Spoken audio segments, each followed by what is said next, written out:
Welcome to the deep dive. Today, we're getting into something that feels incredibly visceral and honestly really personal. It really is. It touches on something we all experience every single day. Yeah, exactly. Our mission today is to explore this whole Gestalt therapy approach to why your body physically remembers the emotions, the truths, the boundaries that your mind is just desperately trying to suppress. The things we try to just sweep under the rug. Right. And ultimately, we want to figure out how you can decode those physical signals and finally start listening to what your body's actually trying to tell you. Because it's always talking. We're just usually not listening. So true.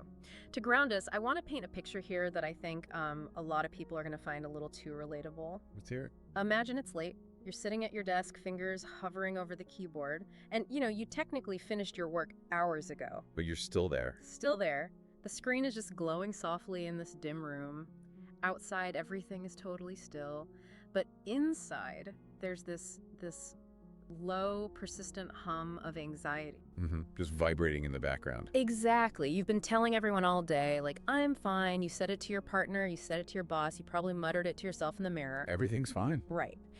But if you actually stop and pay attention to your physical form right then, your shoulders feel like absolute stone. Oh, yeah. Your jaw is clenched so tight it genuinely aches.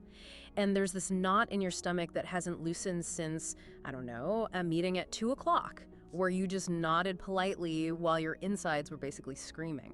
That image right there, that captures the precise fracture we're looking at today. It really illustrates the core premise of this whole Gestalt approach. Which is what exactly? That your mind is, well, it's a highly skilled editor. It's constantly revising your words, your reactions, trying to make everything socially acceptable. Like a PR manager. Exactly like a PR manager, Yeah. trying to keep you safe and functional in the world. But your body does not possess that editing software. It just records what actually happens. It holds the raw, completely unedited footage of your life. It can't lie because it simply doesn't have the biological mechanism for deception, Yeah, it doesn't know how to spin a story. You can polish your words, you can rehearse a smile and tell everyone you're perfectly fine with the decision. But meanwhile, your chest is tightening into a literal fist. Wow. And that profound disconnect between the PR spin your mind is broadcasting and the raw truth your tissue is actually experiencing, that's the root of so much of our chronic tension. Okay, but let's unpack this a bit. Because if the body holds the raw footage, it feels like we spend our entire adult lives trying to lock that tape in the basement. We really do. We actively teach our minds to override our physical reality. And I was thinking about this. Hasn't culture essentially trained us that overriding the body is a necessary good? Well, society definitely demands a level of conformity. Right. Like if we didn't interpret physical discomfort as something to manage, or if we just let out our raw emotional reactions, we'd be, I don't know, weeping in the middle of performance reviews. Or screaming at the barista. Exactly. We have to override our bodies just to function in a civilized world, don't we? The tension you're identifying there is completely valid. We absolutely adapt to survive in a complex social world. You have to navigate corporate environments, tricky family dynamics. You can't just lose it at Thanksgiving dinner. Right. But the Gestalt perspective asks us to look at the undeniable physiological cost of that survival strategy. The cost. Yes. You made it through the performance review without crying.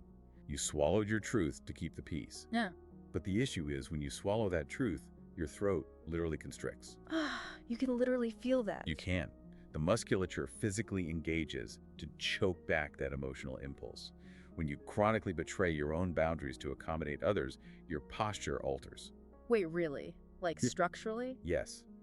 Your spine might subtly curve inward over time, as if your organism is trying to make you physically smaller just to avoid conflict. So you're functioning, yes, but your physical form becomes a silent archive of everything you refuse to feel. A silent archive. Man, that phrasing, that changes the entire paradigm for me. How so? Well, it implies that the suppressed emotion isn't actually lost, It's not resolved just because we ignored it. It's just stored. Stored away in the tissue. And from a purely mechanical standpoint, if that emotional energy is stored, it has to be taking up space. It doesn't just evaporate into the ether because we decided it was inconvenient at the office. No, it doesn't evaporate at all. It takes up a tremendous amount of space. And it requires a constant, exhausting expenditure of energy to keep it contained. Because you're actively holding it down. Exactly. To understand how this works mechanically, we have to look at what's called the experience cycle in Gestalt practice. Right, I wanted to get into this. What is the cycle? It's the natural biological rhythm of how we interact with our environment. And it follows a very specific sequence. It always begins with a sensation. Like a physical feeling. Yes, a flutter in the stomach, a tightening in the chest, maybe a surge of heat. That raw sensation then rises into conscious awareness. So you realize, oh, I'm angry or I'm sad. Precisely. From awareness, your body moves into mobilization. It gathers energy to actually take action. Then comes the contact phase, where you do the thing, you speak your mind, you set the boundary, you take the bite of food. And then? Finally, you integrate that experience, you feel a sense of satisfaction, and you return to a state of rest. Tension, action, release. Tension, action, release. When you lay it out like that, it makes me realize how rarely we actually make it to the rest phase. We almost never do. I kept visualizing this process like a web browser on a computer. Oh, I like that. Yeah, so that initial sensation is like opening a new tab, but instead of letting the page fully load and, reading it, you get uncomfortable and you interrupt the process. You abandon the tab. Right. You leave the tab open, but you click away.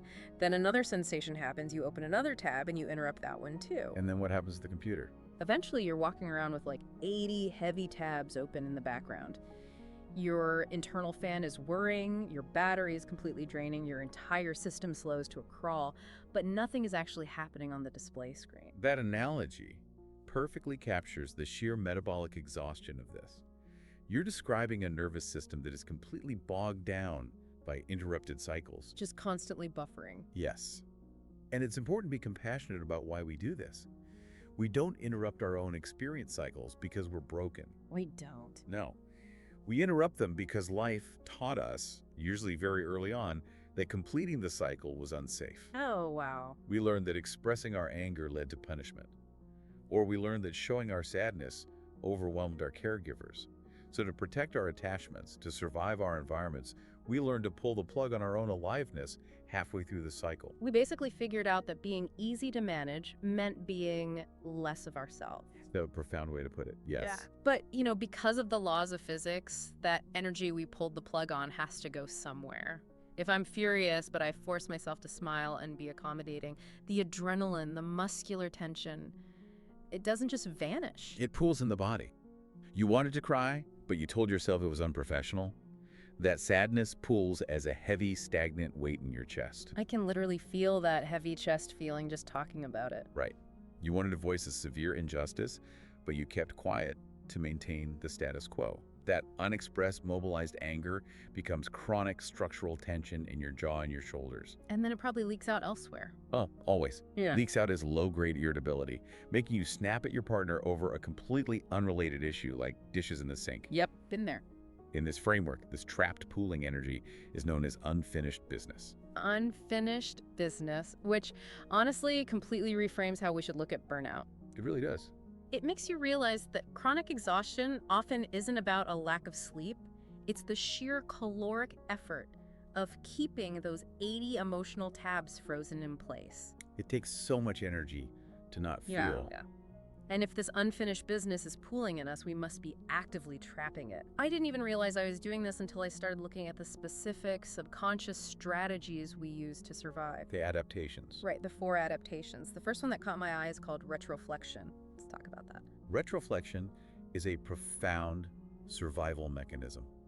It occurs when an impulse or energy is meant for action in the outside world.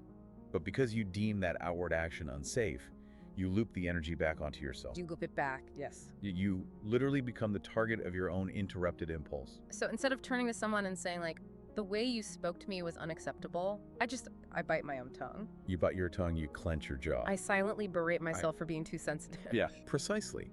You substitute yourself for the environment.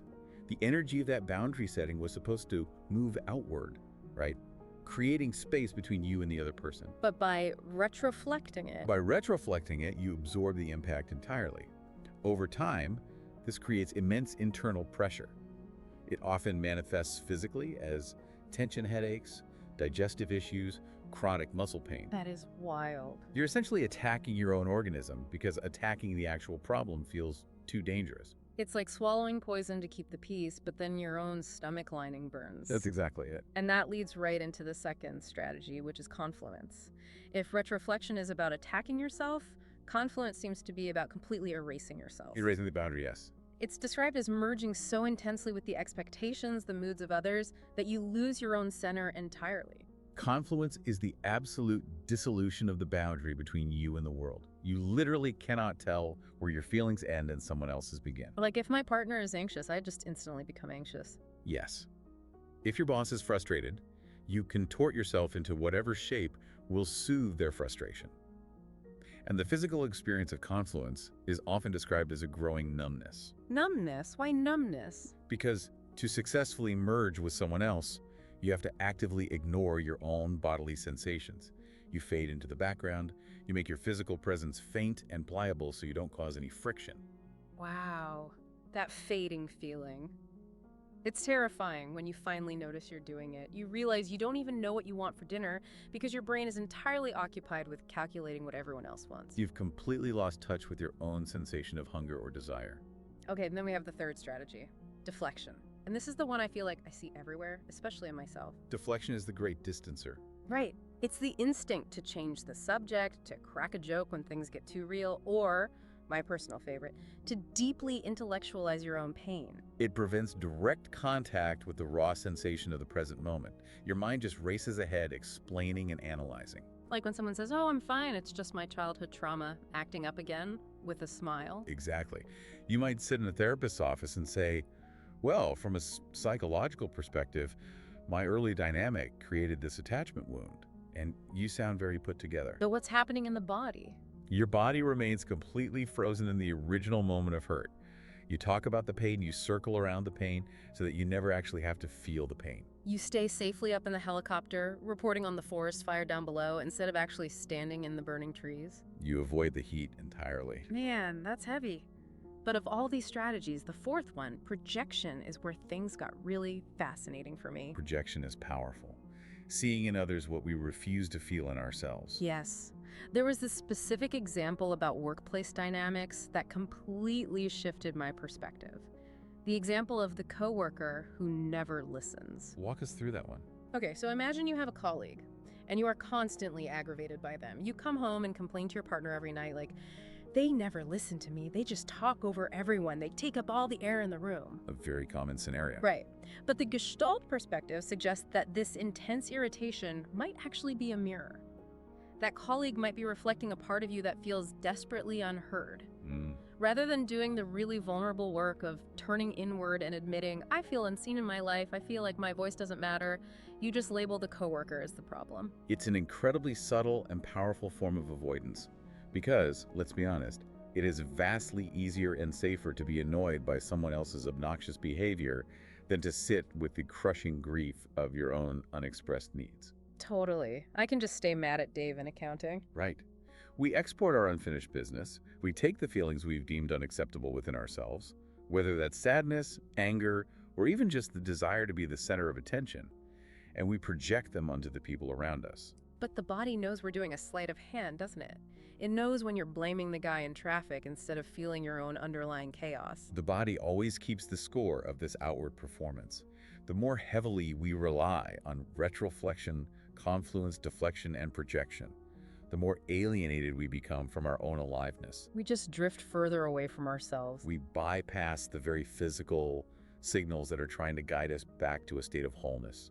We become managers of our symptoms rather than active participants in our own lives. Okay, so if we can recognize these four traps, if I catch myself merging with the dominant personality in a meeting, or if I catch myself deflecting a moment of genuine sadness with a sarcastic joke, how do I actually escape? That's the real question. Because the instinctive thought is that we need to go back and fix the past, right? Or have some massive dramatic confrontation with everyone who ever interrupted our cycle. And that instinctive thought is usually just another form of deflection. Really? A confrontation is deflection. Often, yes. Healing in this practice is not about excavating the past to fix it, because the past is gone. The work is entirely about completing the present. Completing the present. It's about integration over closure. We use a concept called phenomenology. which basically means turning your attention away from the intellectual why and focusing entirely on the what. The what? What is happening in your lived experience Mm-hmm. exactly as it pulses through you in this exact second. There's this imagery I love that really helped me grasp this shift. It's about treating your body like a faithful friend who has just been waiting silently in the corner of a room for years. That's a beautiful way to see it. This friend has just been sitting there, holding space for everything you refuse to feel, holding these heavy boxes of anger and grief you handed them while you went out and performed your life. Just waiting for you to notice. And healing begins the day you finally turn around and look at them. You don't turn around with a list of demands or try to, fix them. You just say, I see you. You finally ask, what have you been caring for me all this time? But practically speaking, what does this actually look like in our daily lives? If I want to stop deflecting and start noticing, do I just sit around scanning my body for aches and pains? A lot of people try that at first. Because does it mean, every time my lower back hurts, I have to assume I'm repressing a childhood trauma? Because honestly, that sounds exhausting. It is exhausting, and it's a very common trap when people first approach body-based work. They turn the body into just another intellectual puzzle to be solved. Oh, I see. They think, my right knee is throbbing, therefore I must be subconsciously terrified of moving forward in my career. Right. What does the knee mean? But that's not feeling. That is just more analyzing. That is your mind desperately trying to stay in the driver's seat by turning your physical sensation into a metaphor it can control. Wow. So the mind is still trying to decode the body like it's a cryptic crossword puzzle, which completely misses the point of just experiencing it. The practice is explicitly clear on this. You do not have to decode the feeling. You don't need to understand its origin story, and you don't even need to resolve the ache in that moment. Then what do you do? The practice is simply to meet the raw sensation with profound curiosity and zero judgment. You just acknowledge what is undeniably there. So instead of spiraling into, why is my chest tight? Am I having a panic attack? What's wrong with me? The practice is to literally just observe. My chest is tight right now. There is pressure here. Exactly. This is what is here in this moment. You might place a hand over that tight chest and simply whisper to yourself, it's okay to feel this. That's giving it permission. And what happens biologically when you do that is remarkable.